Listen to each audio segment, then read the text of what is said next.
Bom dia, boa tarde ou boa noite, né? Depende da hora que você estiver assistindo o vídeo. Hoje nós vamos falar sobre laudo de sondagem e análise de solo, que é uma das etapas mais, assim, primordiais, né? Sem saber onde você vai apoiar a fundação, fica difícil trabalhar, né? Bom, vamos lá. Pessoal, é o seguinte, como que é feita uma análise de solo? Eu tenho aqui um material, né? Criei um outro mapa mental. A análise de solo é feita da seguinte maneira. Você contrata a empresa, né, para ela analisar, ela vai vir com um tripé, colocar na sua obra. Esse tripé ele tem um peso de 65 quilos, ó, tá aqui. Um peso de 65 quilos, ele é levantado daqui do topo, né, do piso, 75 centímetros para cima e o pessoal solta. Eles fazem isso até ultrapassarem 15 centímetros de solo. Quando fizerem isso, quando ultrapassarem, eles vão pegar esses primeiros 15 centímetros e vão desprezar, jogar fora, não serve. Vão fazer isso no segundo 15 centímetros, vão fazer o mesmo processo, batendo, batendo, batendo.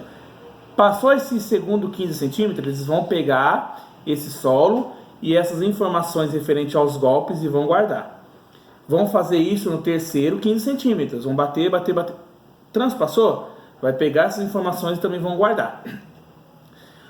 A análise é feita metro a metro, porém eles só passaram 45 centímetros. Os outros 55 centímetros, geralmente o pessoal coloca um trado à mão, que é uma ferramenta, tira-se esse 55 centímetros de profundidade e despreza. Aí a análise volta a ser feita no próximo segundo metro, tá? Então tá escrito aqui, essa aqui é a ferramenta, tá? É um tripé e tal. Entrando no solo, com batidas, tudo que eu acabei de mencionar. Feito isso, a empresa vai te gerar um laudo, tá?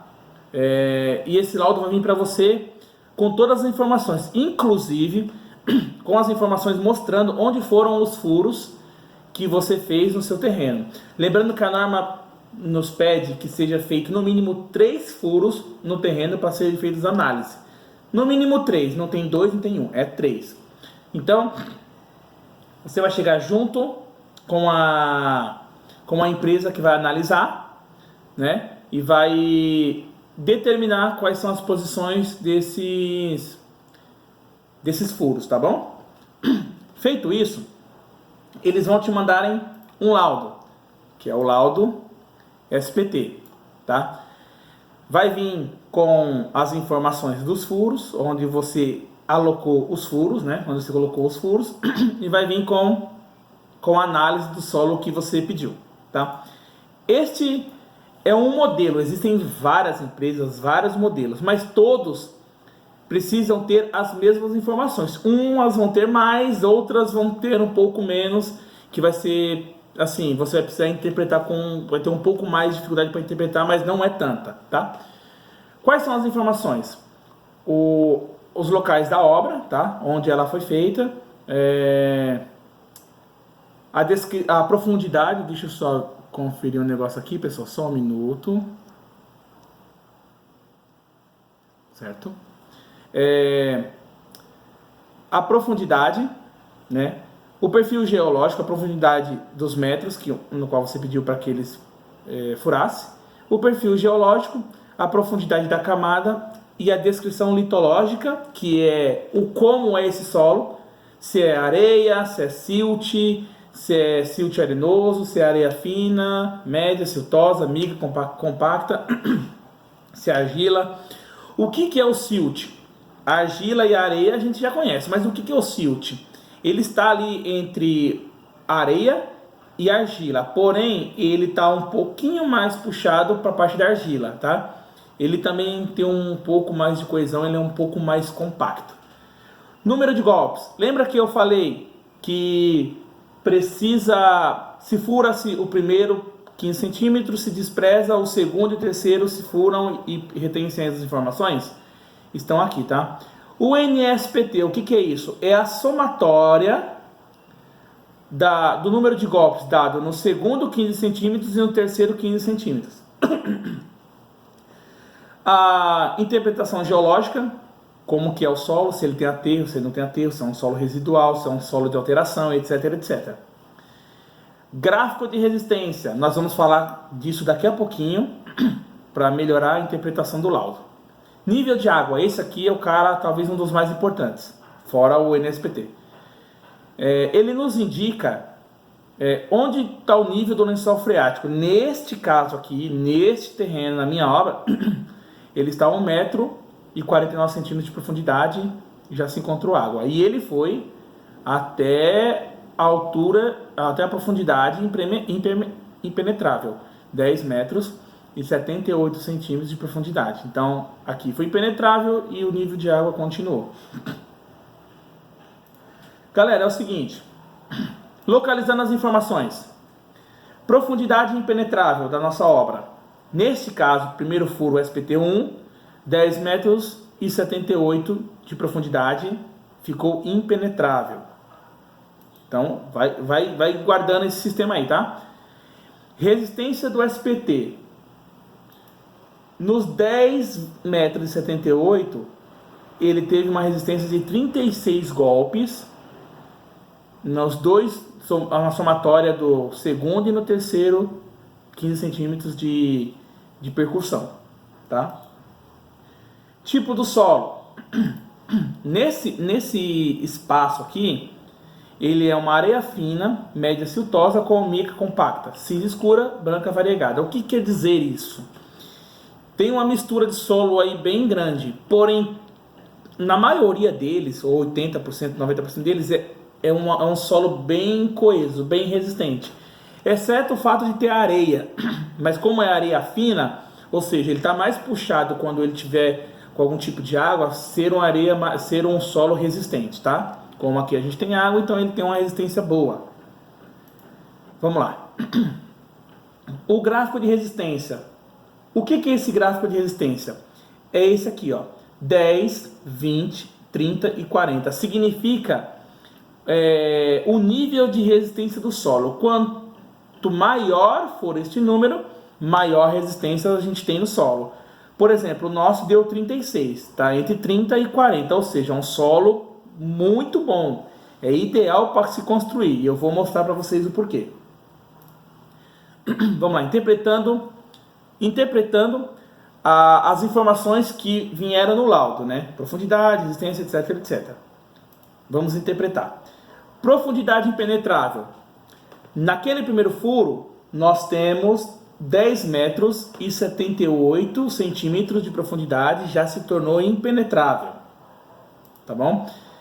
Profundidade da água. No nosso laudo, nesse furo, está em 1,49 m de profundidade. Lembrando que este método você vai aplicar em todos os furos da sua edificação. Tá? Se você tiver 200 furos, você vai ter que fazer nos 200. Tá? Não tem como você Ctrl+C e Ctrl+V.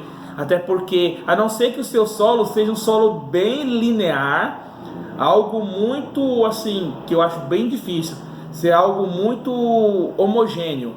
Aí sim, aí você pode analisar isso de uma maneira, sei lá, mais geral.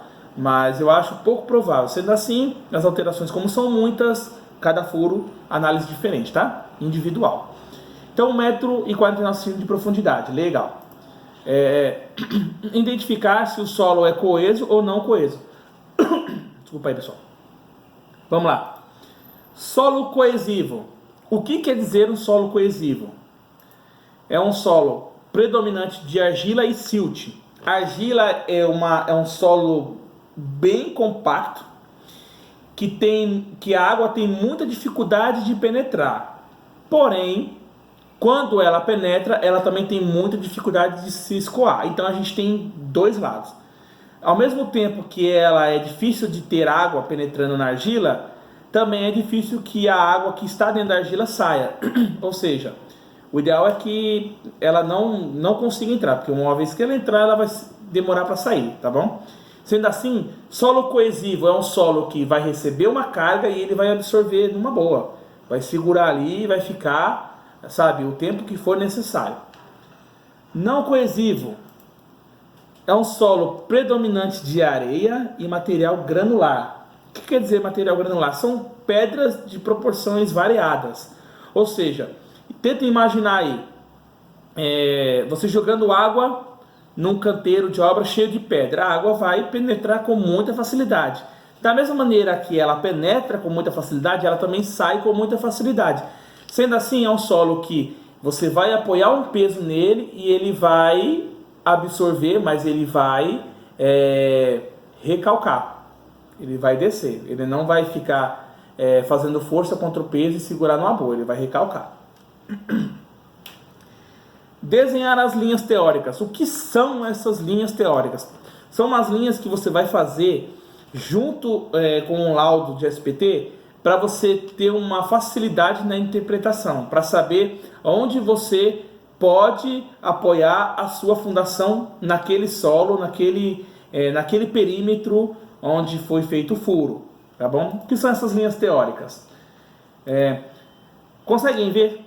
Esse é o meu laudo, do jeito que ele veio da empresa, e esse é o laudo, deixa eu só ver aqui, esse é o laudo depois das linhas teóricas que foram executadas. O que são essas linhas teóricas? São marcações que eu criei dentro do laudo para identificar num visual mais assim, mais dinâmico, né, mais interativo, como que é esse furo. Por exemplo, aqui, lençol freático começo, né, lençol freático fim.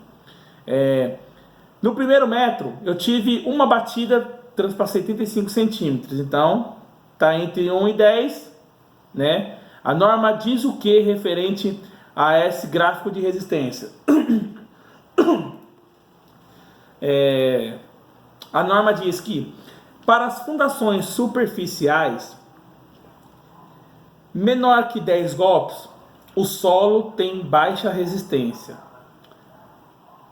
Entre 10 e 19 golpes, o solo tem uma resistência mediana. Entre 20 e 29 golpes, o solo tem uma boa resistência.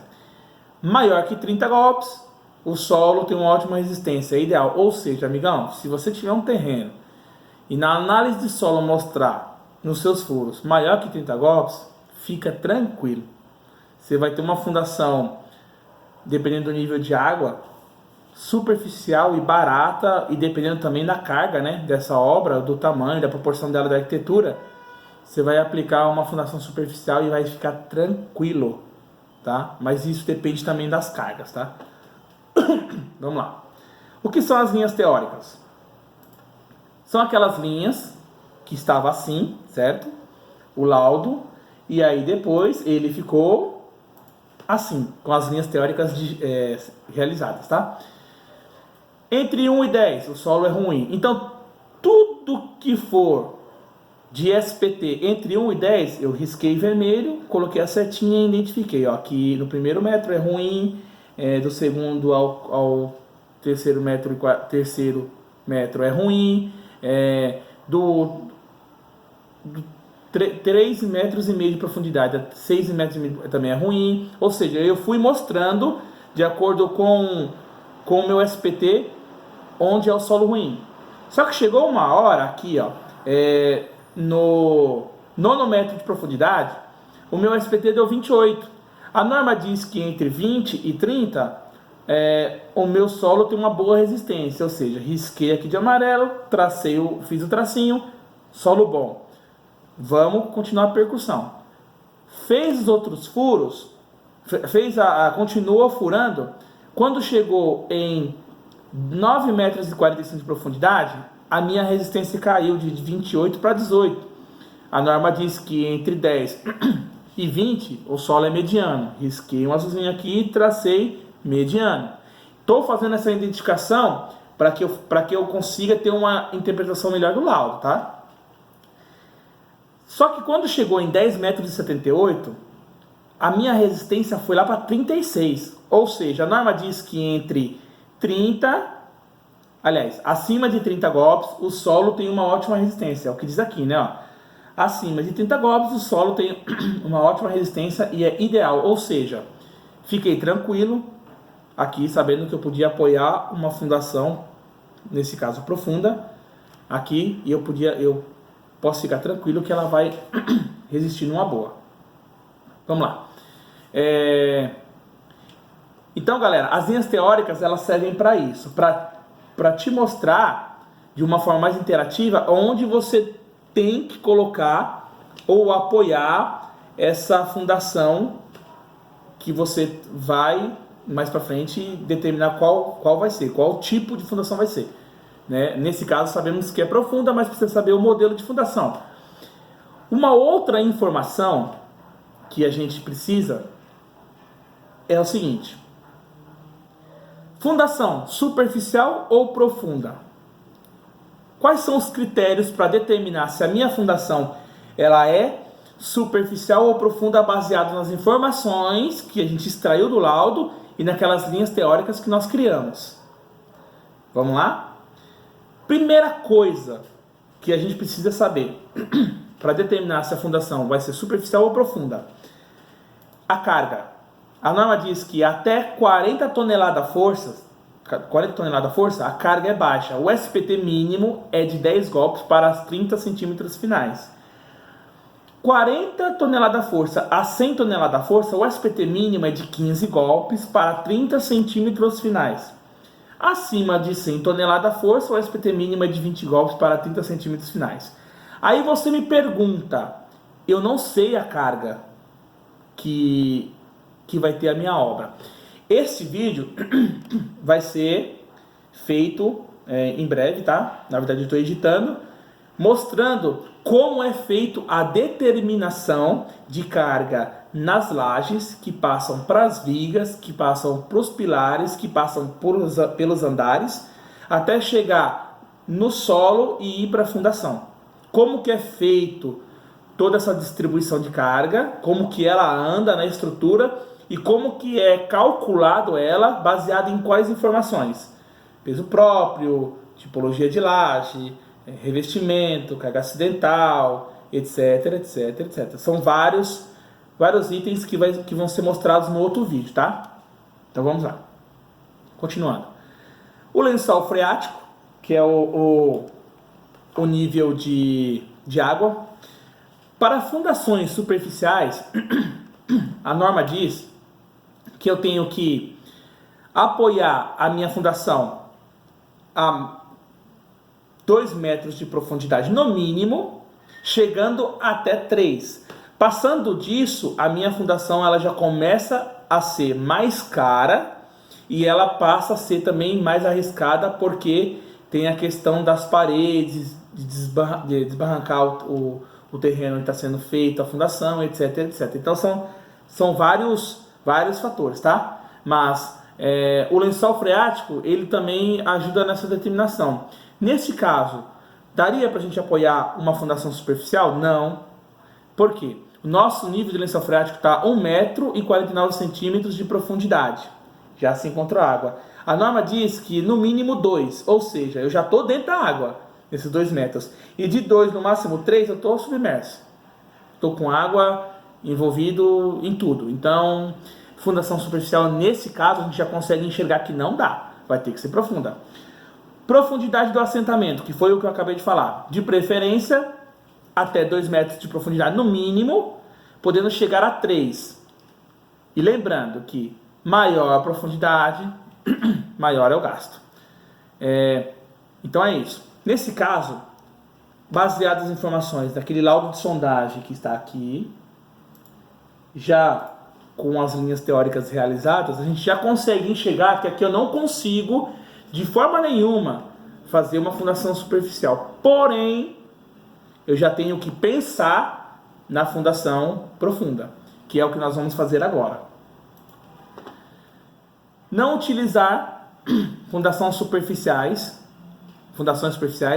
em quais situações? Aterros não compactados. Olha só. No nosso laudo já disse que aqui tinha aterro. Ele não estava compactado. Estava um aterro bem solto mesmo. Outra coisa. Argila mole ou camada de argila mole. O nosso laudo diz que a gente tem silt arenoso, fofo, amarelo. Esse fofo já diz que a nossa camada é bem... Apoiou, ela vai ceder. Tá? É assim que o solo vai se comportar. Areia fofa ou areia muito fofa. Existência de água onde o rebaixamento de lençol freático não se justifica economicamente. O que quer dizer isso?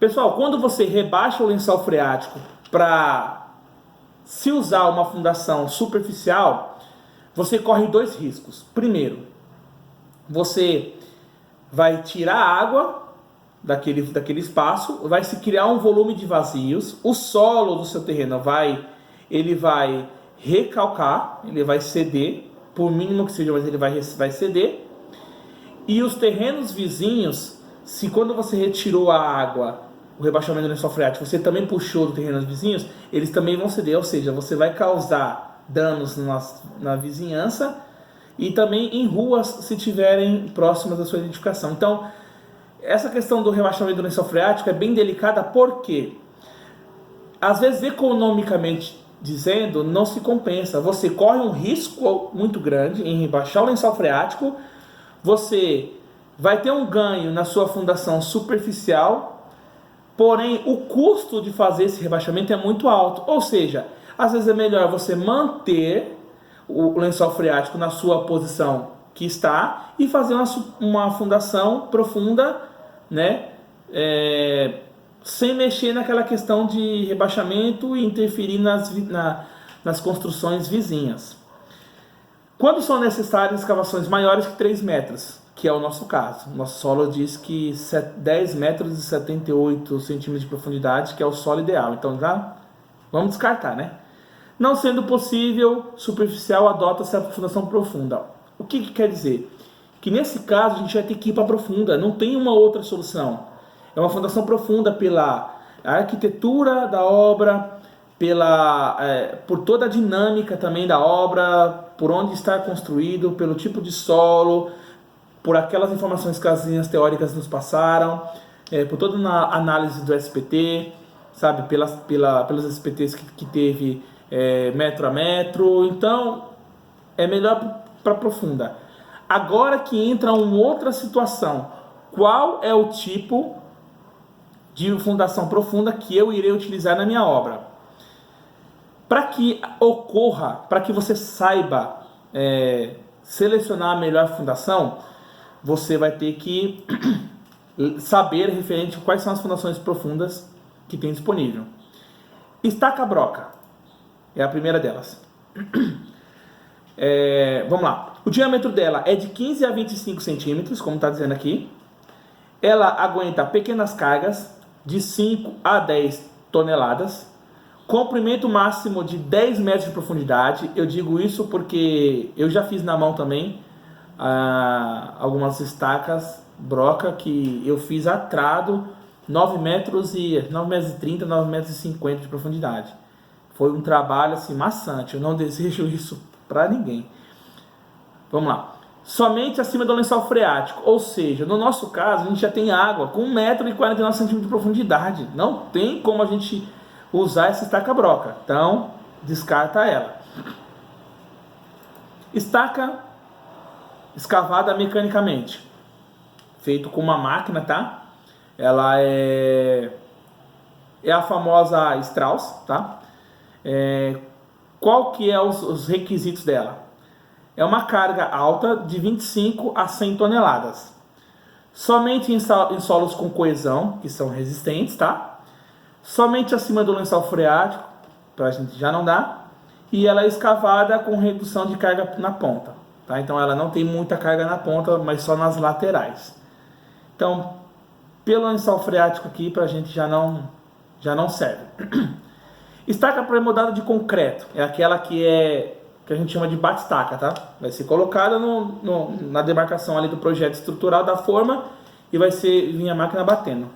Só que a carga dela é alta, na qual ela resiste, de 20 toneladas a 150. Ela é possível abaixo do lençol freático, então já solucionou um problema pra gente. Ela é barata, é o que a gente também tem que definir junto ao orçamento. Ela é rápida, de 6 a 12 estacas por dia, legal. Vibração pode danificar os vizinhos, ou seja, no nosso terreno a gente tem vizinho à nossa esquerda e nos fundos. E a maioria das nossas estacas vai ser colocado no eixo de divisa com o vizinho, ou seja, a gente já não tem como usar porque a gente vai causar vibração e possivelmente danificar a casa do vizinho.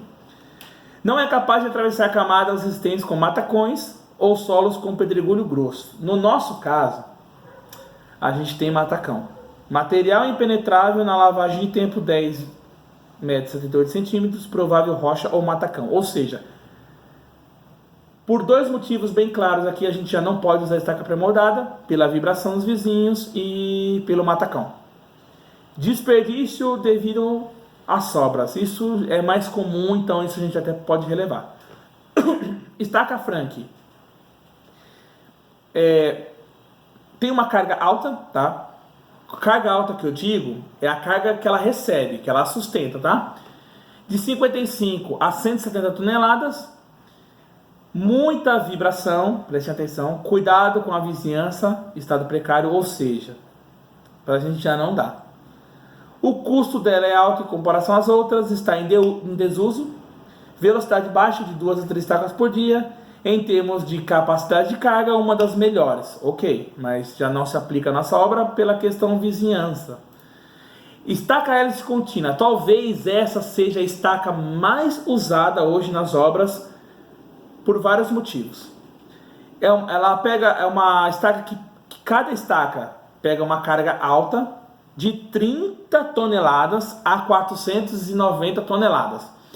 Execuível em praticamente todo tipo de terreno.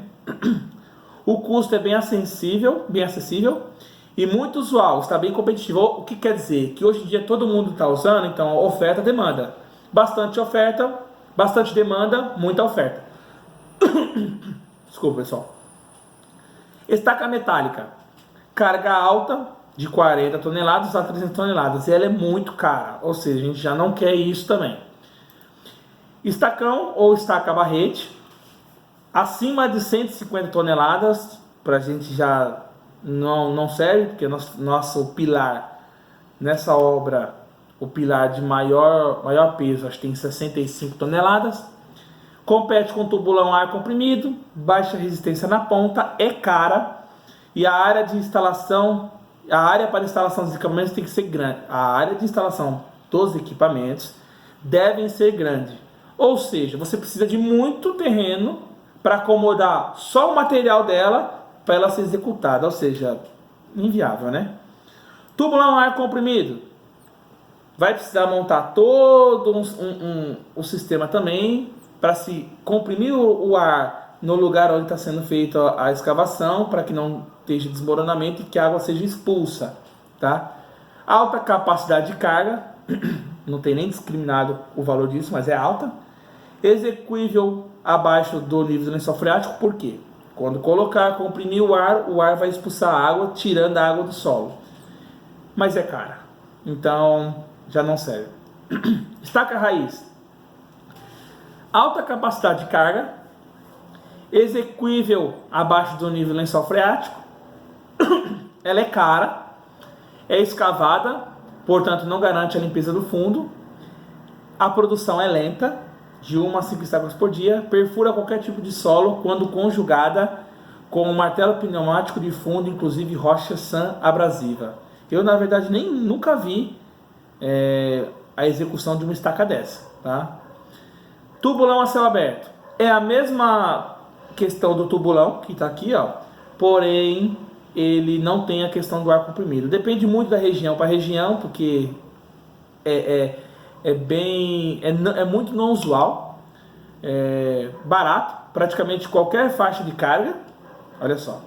Extremamente competitivo em determinadas regiões.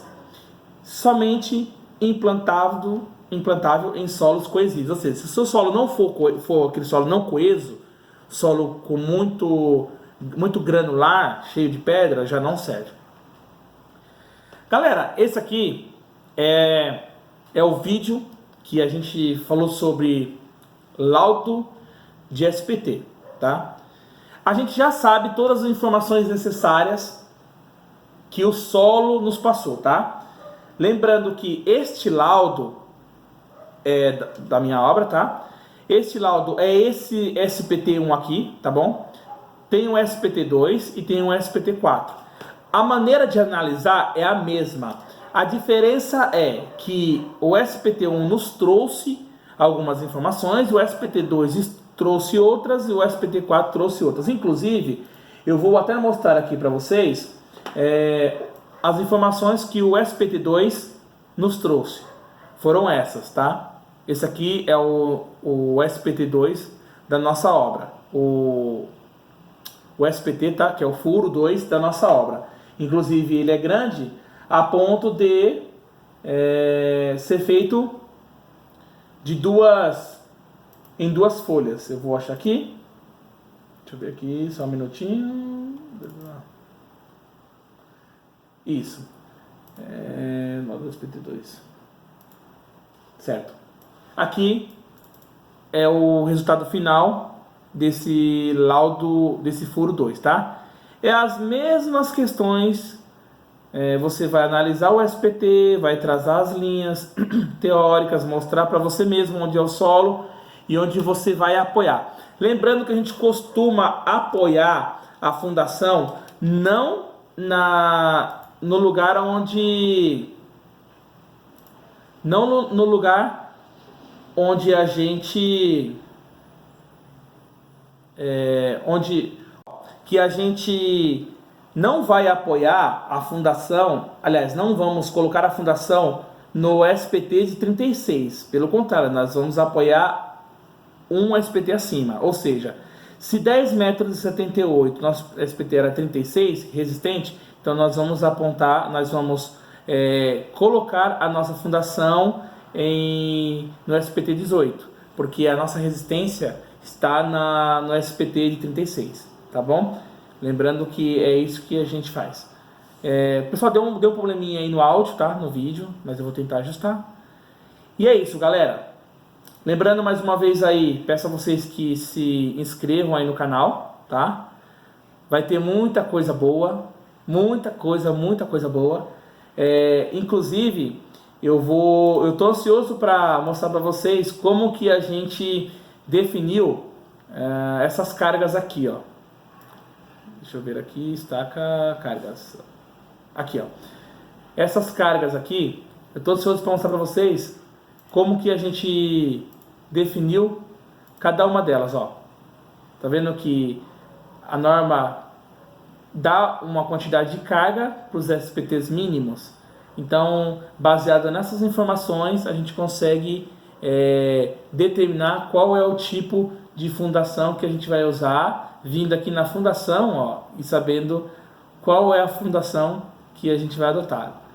Eu vou fazer uma pergunta para vocês. Que fundação vocês acham que a gente adotou nesta obra? Ela é bem popular, ela é rápida, tá? Ela é execuível em praticamente todo tipo de terreno, o custo é bem acessível e está muito usual e está muito bem competitiva. Fica agora para você aí descobrir qual é o tipo de fundação, beleza? Pessoal, vamos ficando por aqui. Se inscreva no canal, compartilhe, dá o seu like, comenta, pergunta, questiona. A gente está aqui para aprender e também para passar um pouco do nosso conhecimento, tá bom? Valeu, pessoal, obrigado aí.